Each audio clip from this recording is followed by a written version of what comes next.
High, good morning. গতকালকের মতো আজকেও আমি ৪টায় উঠেছি এবং উঠে জাস্ট বলছি যে আমি গতকালকে কি করেছি। যেহেতু আমি গতকালকে বলেছি যে আমি হচ্ছে আমেরিকাতে বিশ্ববিদ্যালয়গুলোতে আবেদনের প্রক্রিয়া শুরু করব গতকাল থেকে, এটা বলেছি। তো গতকাল আমি যা করেছি সেটাই বলছি। গতকালকে আমি মূলত বিশ্ববিদ্যালয়গুলো খুঁজেছি। এই ক্ষেত্রে আমি একটা জিনিস খেয়াল রেখেছি, যেহেতু যদি আমার বিশ্ববিদ্যালয়ে অ্যাডমিশন হয় এবং আমাকে যেতে হয়, তাহলে আমাকে হচ্ছে আমার বাচ্চাদেরকে এবং পরিবারকে, আমার হাসব্যান্ডকে নিয়ে যেতে হবে। সেই ক্ষেত্রে সাধারণত এশিয়ান স্টুডেন্টরা, মূলত ভারতীয় স্টুডেন্ট, উপমহাদেশের স্টুডেন্টরা হচ্ছে যেই ইউনিভার্সিটিগুলো লো লিভিং কস্ট এরিয়াতে অবস্থিত, অর্থাৎ যেখানে আহ, বাস করতে এবং পড়াশোনা করতে যেখানে থেকে একটা স্টুডেন্টের পরিবার নিয়ে তেমন কোনো খরচের ঝামেলা পোহাতে হয় না। বিশ্ববিদ্যালয়ে সাধারণত যেই ফান্ডিং এবং স্কলারশিপ গুলো দেয় তা দিয়েই চলা যায়, সেই এরিয়াগুলো ইউনিভার্সিটি আমি খুঁজেছি এবং ইনিশিয়ালি আমি 10টা বিশ্ববিদ্যালয়ে টার্গেট করেছি আমার প্রোগ্রামের জন্য। এখন আসি যে আমি এই প্রোগ্রামগুলো খোঁজার ক্ষেত্রে কি কি বিষয় মাথায় রেখেছি। আমি এই কথাগুলো এই জন্যই বলছি যে যখন আমার আইএলটিএস এর স্কোর হয় 2022 সালে প্রথমে, তখন অনেকেই আমাকে জিজ্ঞেস করতো আমি কিভাবে কি করেছি, কিন্তু আমি তাদের মন মতো উত্তর দিতে পারতাম না। তো এখন বিশ্ববিদ্যালয়ের আবেদন করার ক্ষেত্রে আমি একটা জিনিস খেয়াল রেখেছি, আহ, ভেবেছি যে শুরু থেকেই আমার যে জার্নিটা, এই জার্নির ফলাফল ভালো মন্দ যেটাই হয়, আমি আশা রাখছি ভালো হবে। তো ভালো মন্দ যেটাই হয়, আমি এই জার্নির পুরোটাই যতটা সম্ভব আমি একটা ডকুমেন্টারির অন্তর্ভুক্ত করব, সেটা সেলফ ডকুমেন্টারি। যেমন এটা এখানে ইউটিউবে আমি সংরক্ষণ করব আমার নিজের জন্য, এবং আমার মতো যারা আছেন, যারা হচ্ছে আমার মতো সন্তান, চাকরি এবং জীবনের সকল রেসপন্সিবিলিটি নিয়ে সামনে এগিয়ে যেতে চান, থেমে থাকতে চান না, সেই নারীদের জন্য মূলত আমি, যদি তাদের কোনো কাজে লাগে তাহলে আমার খুব ভালো লাগবে, অথবা আমার এই জার্নিটা আমার নিজেরও সারা জীবনের জন্য একটা আনন্দের কারণ হয়ে থাকবে, কারণ এই সিদ্ধান্ত নিতে আমাকে অনেক সময় নিতে হয়েছে।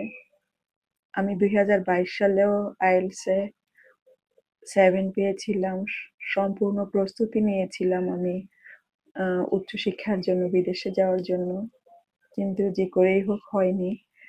এখন অনেক দিন পরে আমি আবার মনস্থির করেছি যে আমি এইবার আবেদন করব।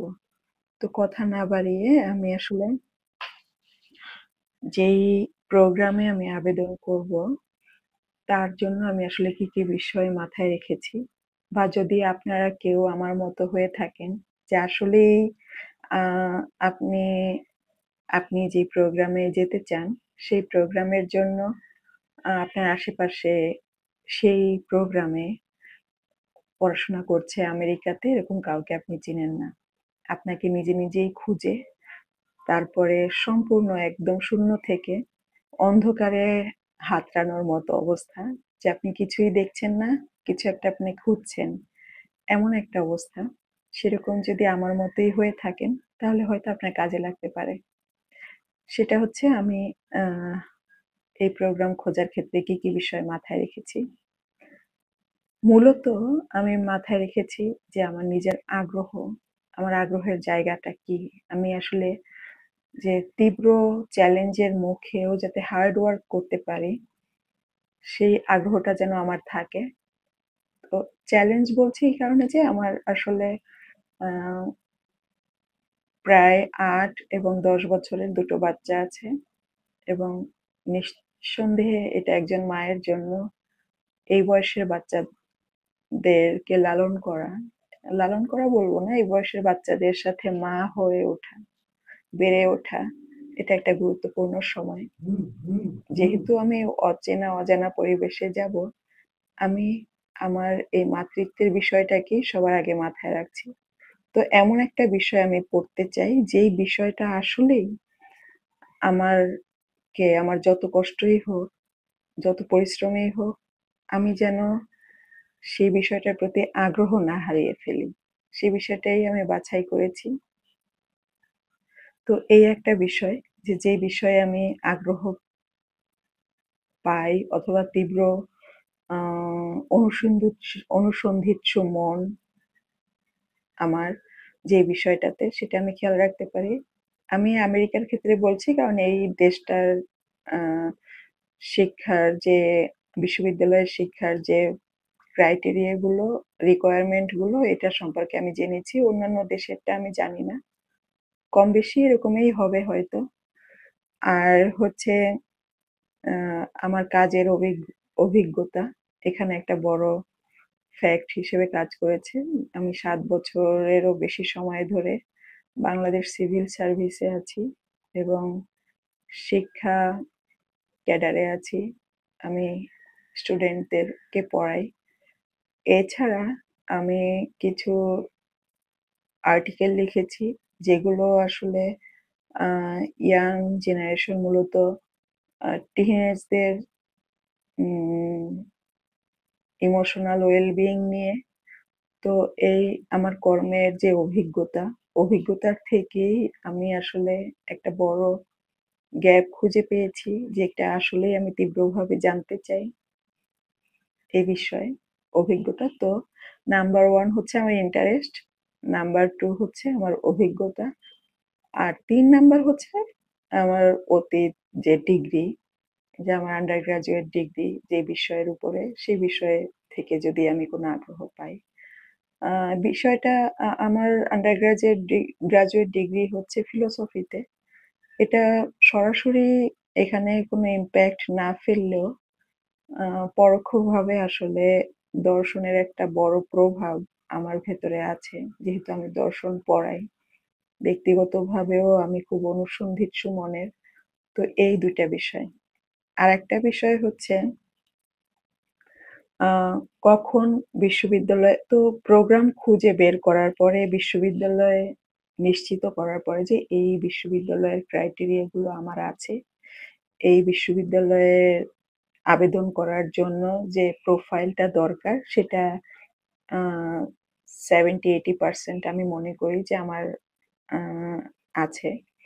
তো সেটার পরে আসলে বিশ্ববিদ্যালয়ের প্রফেসরদেরকে, প্রোগ্রাম কোঅর্ডিনেটরদেরকে, আমার এডুকেশন স্কুলের ক্ষেত্রে, আমি অন্য স্কুলেরটা বলতে পারবো না। এডুকেশন স্কুলের ক্ষেত্রে আসলে ইমেইল করতে হয়।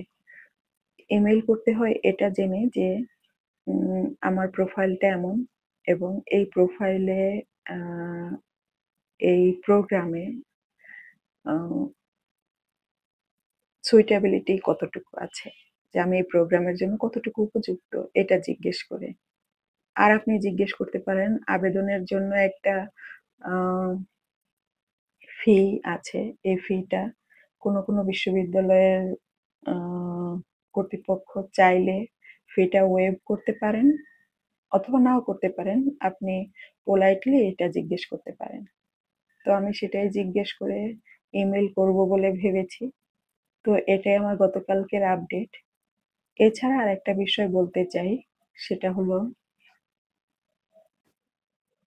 সেটা হলো আপনি যদি সন্তানের মা হয়ে থাকেন আমার মতো, তাহলে আপনার যেকোনো জার্নিতে আপনি সন্তানকে আলাদা করবেন না। সন্তানকে আপনার জার্নির একটা গুরুত্বপূর্ণ অংশ করুন এবং ওরাও যেন মনে করে যে এই জার্নির একটা বড় ভূমিকা ওরা পালন করছে। দেখুন আমার ছেলে, ও সাম্য, আমার বড় ছেলে, ও হচ্ছে গতকাল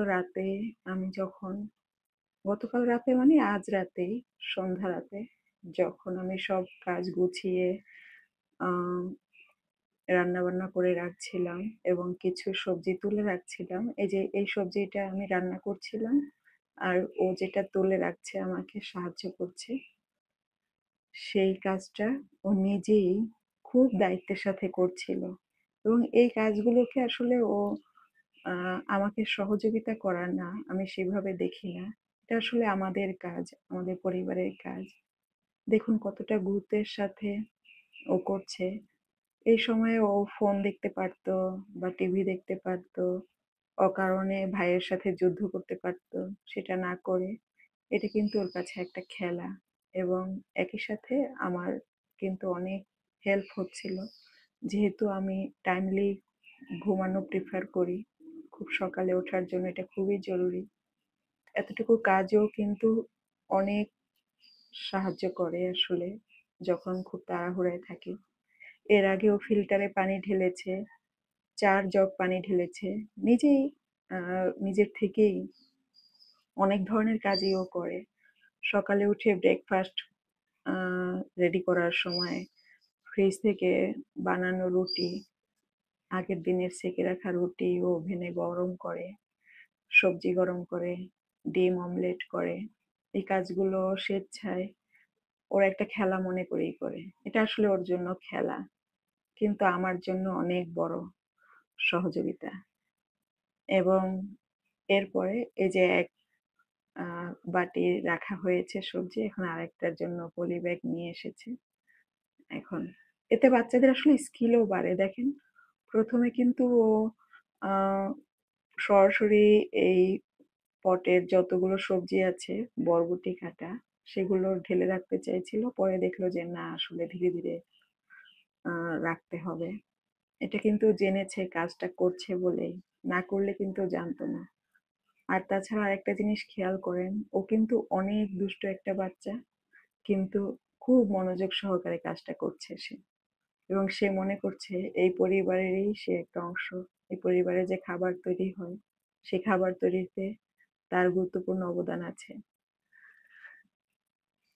এবং আমার সাথে গল্প করছিল, আমি কথা বলছিলাম, সে খুব মনোযোগ দিয়ে করছিল।